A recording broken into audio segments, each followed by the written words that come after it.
Yo l'équipe, ici Chris de LFS Studio, photographe professionnel, réalisateur, tu connais déjà, enfin je pense. Je fais la vidéo en imaginant que j'ai déjà un tas d'abonnés, donc dans ma tête c'est déjà... J'imagine que peut-être quand la vidéo va arriver, j'aurai déjà 2 ou 3, peut-être 10. Bref, aujourd'hui on se retrouve pour un nouvel effet. On va faire un effet qu'on appelle l'effet vintage. La mode est un peu bizarre pour moi parce qu'à chaque fois qu'on avance, je vois comme si on avance en reculant parce qu'il y a toujours des effets qui reviennent. Par exemple, le noir et blanc. Les gens ont souvent tendance à refaire du noir et blanc alors que c'était déjà des trucs qui étaient passés avant et tout, mais on revient toujours sur ça. Donc j'ai voulu un peu revisiter l'effet vintage. Il y a plusieurs façons de faire cet effet-là, mais trêve de bavardage, on va travailler. Voilà, n'oubliez pas de vous abonner. S'il vous plaît, abonnez-vous. J'en ai vraiment besoin. C'est pour développer la chaîne et pour partager aussi avec les autres gars. Donc, abonnez-vous et puis tout le tralala des youtubeurs, vous activez la cloche et tout le reste, blablabla et blablabla. Donc, on va se retrouver sur notre photo. La photo sur laquelle on va travailler aujourd'hui, c'est une photo d'un joli modèle. Elle s'appelle Olivia. Je vais laisser les liens en description. Tous les modèles avec lesquels je vais souvent travailler, tout ce que vous allez retrouver. Je vais souvent laisser les liens en description si vous voulez consulter, si vous voulez travailler avec elle et puis tout le reste. Donc, on va travailler avec cette photo-ci. On va essayer de faire un effet vintage. Restez à la fin parce que je vais vous montrer une technique qui va faire en sorte que vous pourrez remplacer les images pour pouvoir retoucher plusieurs photos avec le même effet sans avoir besoin de faire le même procédé. Donc on a cette photo-ci et voilà, on va directement commencer. On va essayer de la recadrer. Pour appeler l'outil recadrage, j'ai appuyé sur le raccourci C. On va cropper l'image sur un format Instagram. Ici là, nous avons les différents formats, mais le format que j'utilise le plus pour Instagram, c'est le 4/5e. Je vais choisir le 4/5e et puis je vais cropper comme ceci. Une fois que j'ai croppé, je vais dupliquer l'image en faisant CTRL J. On a deux images là. On va d'abord fermer celle-ci en cliquant sur l'œil. Donc et puis celle-ci on va la transformer en objet dynamique. Donc on fait un clic droit, on vient sur Convert to Smart Object ou convertir en objet dynamique. On clique dessus et puis on va faire un CTRL U. CTRL U, c'est pour appeler le réglage saturation. Si vous voulez, vous pouvez venir sur éditer, image, vous choisissez saturation et tout le reste. Ou adjustment, c'est adjustment. Oui, on va baisser notre saturation là. Une fois qu'on a baissé notre saturation, on va venir prendre le masque ici là. On va l'effacer. On n'aura pas besoin de lui. Voilà. Donc, une fois que c'est fait, on a notre image qui est désaturée là. On va nommer nos images. Ici, on va appeler l'image ici color parce qu'on va l'utiliser après justement pour la couleur. Donc, on a notre image là. On va ajouter un effet glow de brillance. Pour faire cet effet, on va dupliquer cette image ici en faisant un CTRL J. Une fois qu'on a fait un CTRL J, on va la renommer glow. Je vais d'abord appliquer un filtre, un flou gaussien. Je vais aller sur filtre blow et je vais appeler un filtre gaussien où je fais juste un CTRL F parce que j'ai personnalisé les raccourcis. Désolé, je vais finir par péter le truc ici. Ok, je vais appliquer un flou gaussien extrême. Ça dépend de votre préférence. Je vais aller à peut-être même 100. Après, je vais venir ici dans les masques de fusion. Ça s'appelle comment? Je sais pas. Les modes de fusion. J'espère que c'est comme ça que ça s'appelle. Les modes de fusion, je vais venir choisir screen. Et puis, vous allez baisser l'opacité. On va mettre l'opacité à peut-être, disons, 20. Ok. Ça nous apporte cette petite brillance que vous voyez là. Ok, après avoir fait ceci, on va jumeler les deux calques. Donc, on va sélectionner avec Shift. On clique sur le calque en dessous et on clique sur le calque au-dessus. Puis en maintenant Shift. Et on va faire un CTRL I pour les mélanger, les fusionner. Donc, après avoir fusionné les calques, on va reconvertir en objet dynamique. Ok. Après avoir fait le glow, vous allez aller sur Filtre. Si vous êtes en anglais, je vous le recommande. Que vous allez sur Pixelate et puis vous allez sur Color Halftone ici. Une fois ici, vous allez juste copier les mêmes réglages. Je ne vais rien modifier, je vais laisser tel quel. Mais ici sur le radius, vous allez mettre 6. Vous allez mettre 6 ici et puis vous allez mettre sur OK. Ça va nous donner un peu cet effet d'impression comme si la photo a été imprimée sur un scanner ou je sais pas trop quoi. Donc ça donne un peu ce look-ci. On va venir ici, là vous allez voir des petits trucs de réglage là, je sais pas comment ça s'appelle. Donc on va venir sur les deux trucs-ci, les trucs de réglage là.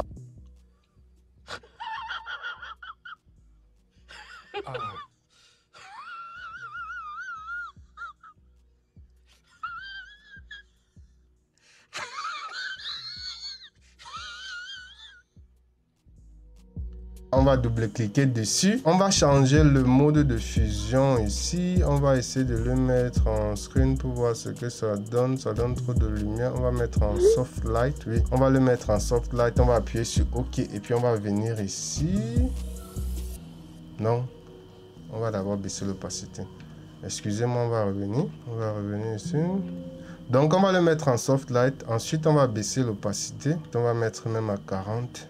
Voilà, ça va minimiser un peu l'effet, mais l'effet reste toujours visible. Je ne sais pas si ça sera visible sur YouTube. Une fois que c'est fait, on va ajouter un peu une petite vignette. Donc, et pour ajouter la vignette, on va venir ici sur filtre et puis on va choisir lens correction. Il y a plusieurs façons d'ajouter la vignette, mais cette façon aussi est automatique. Vous pouvez aussi aller sur caméra ou vous pouvez ajouter manuellement. Donc, ça dépend de vous. Mais voilà une autre technique plus facile. Vous allez venir ici. Une fois que vous allez appuyer sur lens, vous allez venir ici, vous allez baisser au niveau de la vignette, vous allez baisser la vignette, vous allez mettre à moins 100, ça va nous sortir une petite vignette là, et puis vous allez appuyer sur OK. Une fois que c'est fait, donc voilà, on a appliqué notre vignette ici, on a appliqué notre effet color halftone. J'espère que vous suivez comment ça se passe. Donc voilà, à ce stade-ci, l'effet est déjà pratiquement prêt. Donc à partir d'ici, on va juste appliquer les, comment on appelle ça, les textures. Voilà. Donc la première texture qu'on va appliquer, bon, je vais laisser les textures en description. Donc vous allez avoir les mêmes textures que moi, elles sont là à côté. Donc les voici. On va juste porter les textures, les appliquer pour apporter un peu cet effet de détérioration de la photo. Oui, c'est ça le mot.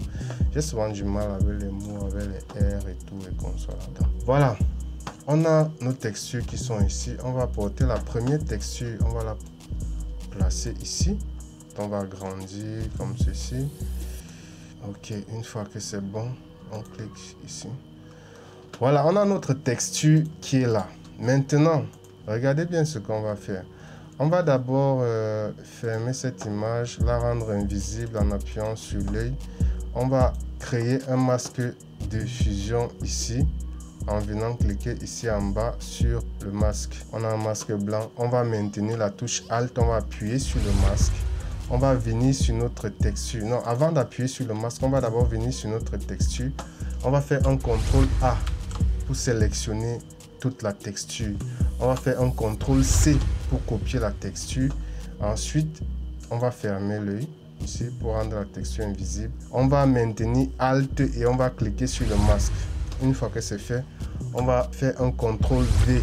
En fait, ce qu'on a fait, c'est on a copié la texture pour la coller sur le masque. Une fois que c'est fait, on va faire un CTRL D pour désélectionner. On va appuyer une fois de plus sur Alt et on appuie sur le masque. Vous voyez ce que ça fait. En fait, on a remplacé le masque de fusion par la texture. Ce qui fait que, rappelez-vous, tout ce qui est blanc va se voir et tout ce qui est noir sera invisible en fait. Comme vous pouvez le voir ici, la couleur, le blanc est plus concentré au centre. Ce qui fait que notre photo sera plus visible au niveau du centre et les bords, comme les bords sont un peu noirs, un peu gris, seront invisibles. Je ne sais pas si vous comprenez, mais on va peut-être revenir sur ça sur d'autres tutos. Vous allez juste vous contenter de d'abord appliquer pour l'instant. Donc une fois que c'est fait, vous voyez, on n'a plus de fond. Donc ce qu'on va faire, c'est qu'on va créer un fond. On va venir ici, on va cliquer sur solide et puis on va choisir une couleur un peu brown. Brown, ouais, brown comme Chris Brown. Vous voyez un peu le genre, c'est le marron pour ceux qui ne parlent pas l'anglais comme nous.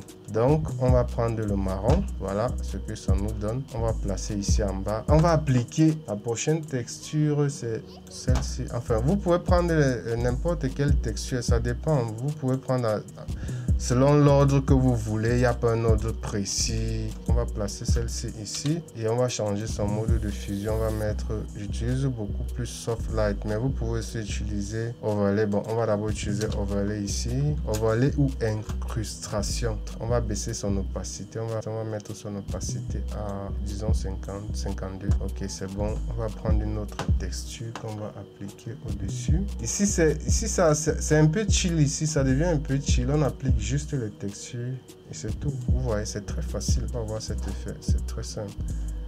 Donc, la prochaine texture, c'est celle-ci. Donc, on a notre prochaine texture. On va la mettre en mode soft light ou overlay. C'est mieux soft light. On va baisser son opacité. Comme je vous ai dit, à partir d'ici, c'est juste les textures qu'il faut aligner, rien de plus. D'accord. On va mettre, disons, 50. On va prendre la prochaine texture. À partir d'ici, vraiment, vous voyez, c'est simple. C'est pas quelque chose de très compliqué. Une fois que vous avez les textures, ça passe. On va la mettre aussi en soft light ou c'est mieux en screen. On va la mettre en screen. On va baisser son opacité à, disons, 60. C'est bon. On va prendre une autre texture. On va aussi la mettre en screen. Non. On va la mettre en soft light.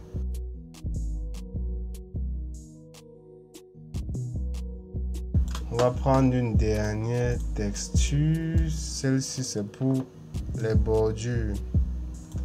On va agrandir comme toutes les autres. Vous connaissez déjà le procédé. Donc, pour amener, vous voyez, cette partie-ci, elle ne s'adapte pas à l'image. Alors, qu'est-ce que je fais? Je maintiens la touche Shift et puis je ramène le haut vers le bas. Donc, si vous rencontrez ce problème, vous maintenez la touche Shift et puis vous maintenez vers le bas. Pareil pour ici, je maintiens la touche Shift et puis j'amène vers le haut. Je ramène vers le haut. Pareil pour ici, Shift et ramène vers le haut. Et puis, je valide. Cette dernière texture, on va la mettre en mode Color Burn. Ça dépend de vous. Vous pouvez aussi choisir de laisser en normal. Ça va faire cet effet-ci. Mais moi, je préfère la mettre en Color. C'est vrai que Color Burn, Color Burn, c'est quelque chose. On va mettre tout ça dans un dossier. On va sélectionner en appuyant Shift, on clique sur la première texture et ensuite la dernière et puis on fait un CTRL G. On va mettre T pour texture. À partir d'ici, on va un peu travailler sur la coloration et la lumière. Donc, pour ajouter un peu de contraste, un peu de luminosité et tout le reste. Donc, on va venir ici, on va choisir luminosité et contraste. Bon, vous avez deux choix. Vous pouvez décider de diminuer la lumière et d'enlever un peu de contraste pour rendre l'image un peu flat. Donc, ça dépend de vous, ça dépend de vos choix. Mais moi, je choisis d'ajouter un peu de lumière et un peu de contraste. Je vais appeler les niveaux. Vous venez ici, vous cliquez sur niveau ou level. On va retirer un peu de noir pour rendre l'image un peu flat comme je disais au début et on va un peu retirer les lumières aussi, les tons lumineux. Voici ce que ça nous donne. On va prendre les lumières et puis on va les mettre aussi dans un groupe. Donc on sélectionne en maintenant Shift, vous connaissez déjà, et puis CTRL G. On va changer le nom. On va double-cliquer, on change le nom, on met L pour lumière. Maintenant, on va travailler un peu de coloration. Le calque, si je n'en ai pas besoin, donc je peux le mettre ici.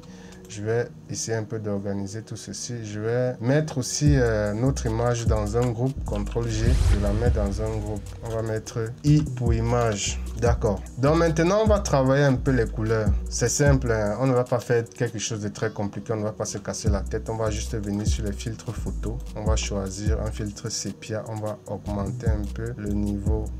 Voilà, on a notre filtre sépia là. On va venir sur le Color Lookup Table. On va choisir l'effet Crease Warm. Et puis on va baisser l'opacité. On va réduire l'opacité, disons 25. On va encore prendre notre Color Lookup Table. On va choisir Teal and Orange plus contraste pour amener un peu de bleu. On va réduire, disons 18%. On va mettre tout ça dans un groupe. On va mettre C pour couleur. Vous voyez, on a gardé notre calque couleur ici en haut. C'est le moment de l'utiliser. Alors, qu'est-ce qu'on va faire? On va venir ici. Donc, l'effet qu'on va ajouter, c'est réajouter un peu de couleur sur notre image qui est en noir sur blanc. Donc, ici, l'image est en noir sur blanc. On va ajouter un peu de couleur. Mais notamment ici, les gens peuvent déjà s'arrêter là. L'image est déjà parfaite. L'effet est déjà réussi. Quoique, ce que vous pouvez encore faire, c'est vous pouvez gérer la densité de couleurs ou la quantité d'effets que vous voulez. Par exemple, ici, sur les textures, par exemple, on peut venir réduire l'opacité. Ça dépend de vous. Donc, vous pouvez contrôler la quantité de textures que vous voulez. Par exemple, je vais réduire un peu. Je vais mettre à 60, disons 75. Pour les lumières, je vais réduire un peu l'opacité du groupe. Vous voyez, ça affecte le groupe et ça nous permet maintenant de gérer ces réglages plus aisément. Donc, on va venir ici. On va réactiver notre image. Et puis, on va venir sur les modes de fusion. On va ajouter, on va choisir le mode couleur. Le mode couleur, ça va juste prendre la couleur de l'image et l'appliquer à notre image de base. Vous voyez un peu. Donc, ça a repris tous les effets et ça a juste ajouté la couleur, quoique un peu saturée. On va juste diminuer son opacité et mettre peut-être à, disons, quelque chose comme 35. 35, je pense que c'est trop. Disons 25. Ok, à ce niveau-ci, l'effet est déjà pratiquement terminé. C'est le moment de vous montrer votre petit bonus. Si vous êtes resté jusqu'à la fin, c'est le moment de vous montrer le bonus. Je vais vous montrer comment, si vous voulez peut-être appliquer l'effet sur une autre photo, vous avez juste à modifier l'image. L'effet puisse s'appliquer sans avoir besoin de faire tout ce qu'on a eu à faire tout à l'heure là. Donc, tout le processus et tout le reste. Donc, restez juste attentif. Pour ce faire, qu'est-ce que nous allons faire? On va venir ici. On va d'abord faire un clic droit. Bon, je ne sais pas comment ça s'appelle en français, mais c'est le contraire de convertir en objet dynamique. On va d'abord le restaurer. Maintenant, on va le convertir en objet dynamique maintenant. On va double-cliquer sur l'objet dynamique. Une fois qu'on a double-cliqué sur l'objet dynamique, je ne sais pas pourquoi ça donne ce résultat, si c'est un peu bizarre. En fait, ce que ça fait, c'est que ça crée le lien entre cette image-ci et notre objet dynamique. Donc ici, maintenant, ce qu'on peut faire, c'est remplacer l'objet dynamique. Je vais peut-être prendre une image. On va la mettre ici. On va l'enregistrer avec un CTRL S. On va enregistrer, on espère que ça va marcher, croisons les doigts. Sinon, je suis un sale mytho, donc je vous ai promis quelque chose. Donc il faut que ça marche. Si ça ne marche pas là, je vous vois déjà en commentaire. Une fois qu'on a fait CTRL S, on va revenir, roulement de tambour. Et voilà, l'image a changé. Ouais. Donc notre image a changé ici. Donc en fait, c'est très simple. Bon, l'image a changé, mais la coloration un peu, vous voyez un peu. Ce qui se passe, c'est que la coloration de cette image, la couleur que vous voyez ici, ça épouse juste notre image qu'on a du dessus. Donc si vous voyez un effet bizarre, vous pouvez juste cliquer ici et puis ça part. Voilà. Donc je rappelle, vous allez juste convertir en objet dynamique. Vous cliquez sur l'objet dynamique, ça va vous ouvrir une nouvelle image. Après que l'image soit ouverte, ici vous pouvez maintenant manipuler et remplacer l'image. Vous allez peut-être, je vais encore essayer. Je prends une autre image par exemple. Je mets là cette image-ci. Je vais sauvegarder. Donc je sauvegarde, je fais un CTRL S et puis bam. Ouais, donc vous n'avez plus besoin de refaire tout le processus qu'on a fait, peut-être à part faire un CTRL U et puis désaturer l'image par exemple pour la rendre en noir et blanc. Donc voilà. C'est un peu ça que je voulais qu'on travaille aujourd'hui. Donc, j'espère que chacun d'entre vous a pu sortir de cette vidéo en tenant quelque chose. J'espère que vous n'êtes pas sorti bredouille, comme le dit souvent mon grand frère Zach Mwikassa. Donc,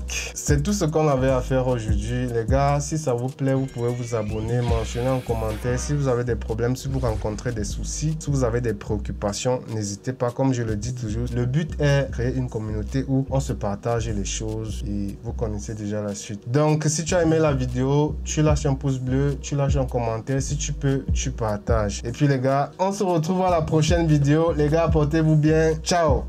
C'était Chris.